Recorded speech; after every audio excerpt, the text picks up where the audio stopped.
નમસ્કાર મિત્રો, આપણી સૌની મનપસંદ ચેનલ એટલે કે અંતરની વાણીમાં તમારું સ્વાગત છે। જ્યારે પણ ફાગણ મહિનો આવે છે ત્યારે હવામાં એક અલગ જ ઉત્સાહ અને રંગોની મહેર પડી જાય છે। હોળી ભારતનો સૌથી રંગીન અને ખુશીઓથી ભરેલો તહેવાર છે। આપણે સૌ ધૂળેટીના દિવસે એકબીજાના પર રંગ ઉડાડીએ છીએ, મીઠાઈઓ ખાઈએ છીએ અને મજા કરીએ છીએ। પરંતુ મિત્રો, શું તમે ક્યારેય વિચાર્યું છે કે આ રંગોના તહેવાર પાછળની અસલી કહાની શું છે? આપણે હોલિકા દહન શા માટે કરીએ છીએ? અગ્નિમાં બળતા છતાં ભક્ત પ્રહલાદને કેવી રીતે બચી ગયા હતા અને ભગવાન શ્રી કૃષ્ણ આ તહેવાર સાથે શું સંબંધ છે? આજના આ વિડીયોના આપણે હોળી પાછળમાં છુપાયેલી એ જ રોમાંચક અને પ્રેરણાદાયક પૌરાણિક કથા વિશે વિગતવાર જાણીશું। તો વિડીયોને અંત સુધી ચોક્કસ જોજો, કારણ કે આ કથા સાંભળીને તમને પણ ધર્મ અને ભક્તિની શક્તિનો અહેસાસ થશે।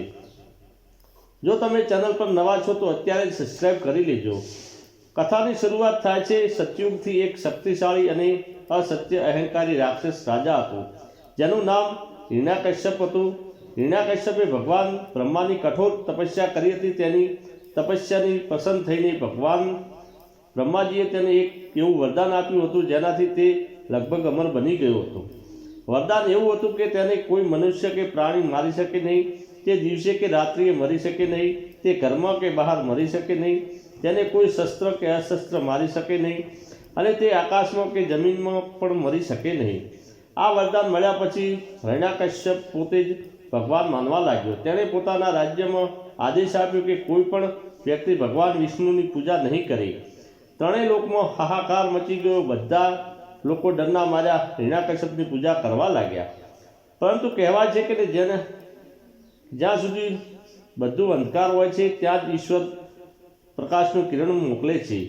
હિરણ્યકશ્યપના ઘરમાં જ એક પુત્રનો જન્મ થયો જેનું નામ હતું પ્રહલાદ। પ્રહલાદ સ્વભાવે અત્યંત શાંત અને જન્મથી જ ભગવાન વિષ્ણુનો પરમ ભક્ત હતો। દિવસ રાત તેના મુખ પર માત્ર ઓમ નમો ભગવતે વાસુદેવાયનો જાપ જ રહેતો। જ્યારે હિરણ્યકશ્યપે આ વાતની ખબર પડી ત્યારે તેનો ક્રોધ સાતમા આસમાને પહોંચી ગયો।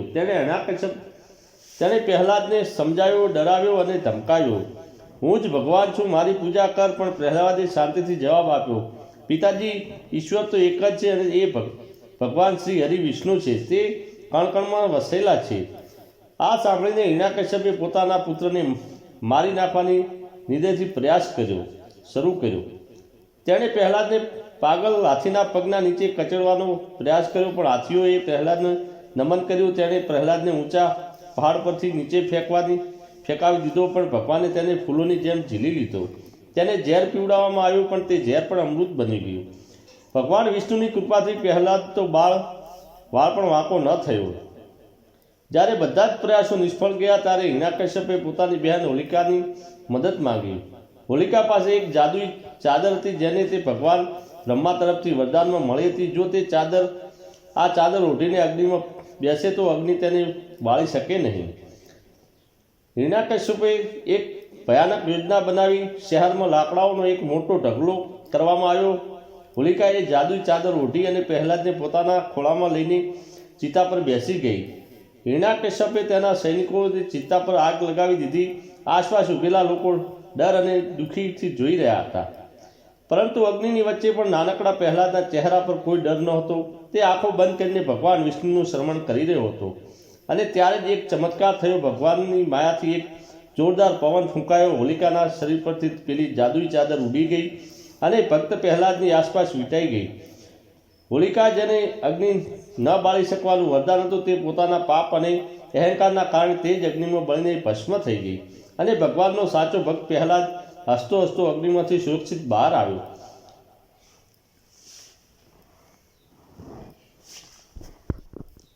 આ જ દિવસથી યાદમાં આજે આપણે હોળીના પહેલા દિવસે હોલિકા દહન કરીએ છીએ। એ બુરાઈ પર ઈચ્છાની જીતનું પ્રતીક છે। મિત્રો, કથા અહીં પૂરી થતી નથી। પ્રહલાદને બચાવ્યા પછી ભગવાન વિષ્ણુએ નરસિંહ અવતારનું અડધું શરીર સિંહનું અને અડધું મનુષ્યનું લીધું। તેમણે સંધ્યાકાળે મહેલના ઉંબરા પર પોતાના ખોળામાં રાખીને પોતાના નખથી હિરણ્યકશ્યપનો વધ કર્યો અને બ્રહ્માજીના વરદાનનું માન પણ રાખ્યું અને પાપનો અંત પણ કર્યો। હવે તમે વિચારતા હશો કે આ તો થઈ અગ્નિ પ્રગટાવવાની એટલે કે હોલિકા દહનની વાત, તો પછી બીજે દિવસે આપણે રંગો કેમ ઉડાડીએ છીએ? તો આ રંગની કથા ભગવાન કૃષ્ણ સાથે જોડાયેલી છે. નાનપણમાં ભગવાન શ્રી કૃષ્ણ ખૂબ જ તોફાની હતા. તેઓ શ્યામ વર્ણના હતા અને રાધા રાણી એકદમ ગોરા હતા. એકવાર કૃષ્ણએ માતા યશોદાને ફરિયાદ કરી કે માતા, રાધા આટલી ગોરી કેમ છે અને હું આટલો શ્યામ કેમ છું? માતા યશોદાએ હસીને કહ્યું, કાના, તું એક કામ કર, તને જે રંગ ગમે તે રંગ રાધાના ચહેરા પર લગાવી દે, પછી તમે બંને એક સરખા દેખાશો. નટખટ કૃષ્ણએ પોતાની ગોપીઓ અને ગાયો ચરાવતા મિત્રો સાથે મળીને રાધા અને અન્ય ગોપીઓને રંગોથી રંગી દીધી. બસ આ જ મીઠી અને પ્રેમભરી ઘટનાથી શરૂ થઈ રંગોની હોળી, એટલે કે ધૂળેટી. આજે પણ મથુરા અને વૃંદાવનમાં હોળીનો ઉત્સવ જોવા માટે આખી દુનિયામાંથી લોકો આવે છે. મિત્રો, હોળી માત્ર એક ધાર્મિક તહેવાર નથી, પણ તેની પાછળ એક મોટો સામાજિક અને વૈજ્ઞાનિક સંદેશ પણ છે. હોળી એ જૂની દુશ્મનાવટ ભૂલીને એક થવાનો તહેવાર છે. ગુસ્સો, ઈર્ષા અને અહંકાર હોલિકાની આગમાં સળગાવી દેવા હોય છે. આ દિવસે લોકો નાના મોટા, અમીર ગરીબ ભેદભાવ ભૂલીને એકબીજાને રંગ લગાવે છે. ઋતુ પરિવર્તન સમય જ્યારે શિયાળો જતો હોય છે અને ઉનાળો આવતો હોય છે, વસંત ઋતુ, ત્યારે વાતાવરણમાં ઘણા બેક્ટેરિયા જામે છે. હોલિકા દહનની આગથી ગરમીની આસપાસના જીવાણુઓ નાશ પામે છે. અગાઉના સમયમાં હોળીના રંગનો કેસુડાના ફૂલ, હળદર અને લીમડામાંથી બનતા હતા, જે ત્વચાના રંગો દૂર કરવામાં ઔષધિક કામ કરતા હતા. મિત્રો, આ હતી હોળી પાછળની સંપૂર્ણ પૌરાણિક અને રોમાંચક કથા.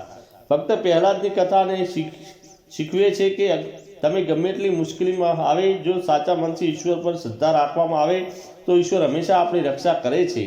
અને અહંકાર તમે ગમે એટલો કેમ ન હોય, તેનો અંત હંમેશા નિશ્ચિત છે.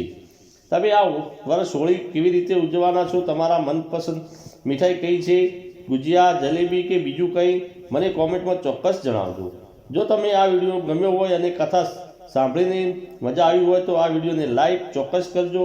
તમારા મિત્રો અને પરિવારજનો સાથે આ માહિતીસભર વિડીયો શેર કરવાનું ભૂલતા નહીં. અને હા, આવી જ અદ્ભુત પૌરાણિક કથાઓ અને રસપ્રદ માહિતી માટે આપણી ચેનલને અત્યારે જ સબસ્ક્રાઈબ કરી લેજો અને બેલ આઇકન દબાવી દો. તમને અને તમારા પૂરા પરિવારને રંગોના આ પાવન પર્વની હાર્દિક શુભકામનાઓ. હેપી હોળી. ફરી મળીશું એક નવા વિડીયોમાં સાથે. ત્યાં સુધી ખુશ રહો અને રંગોની જેમ હસતા રહો. જય શ્રી કૃષ્ણ, જય શ્રી હરિ.